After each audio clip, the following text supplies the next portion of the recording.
കാര്യം ഒന്ന് കാത്തോക്കി. 3 കുരിശുകളെയും കൊണ്ടാണ് പോണത്. അതാണ് എൻ്റെ പേടി. മിന്നിച്ചാ മതി.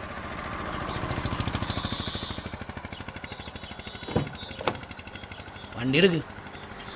എന്താണ് സുരേ, സുഖമല്ലേ? കൂട്ടുകാരെ കൂടി നമുക്കെല്ലാവർക്കും കൂടി പെരുന്നാളൊക്കെ ആഘോഷിച്ച് ക്രിസ്മസ് നമുക്ക് ഇവിടെ ആഘോഷിച്ചാൽ പോരെ? എന്നാ വാ കയറിക്കോ. ഗ്രീനോ തൂക്കിക്കോ.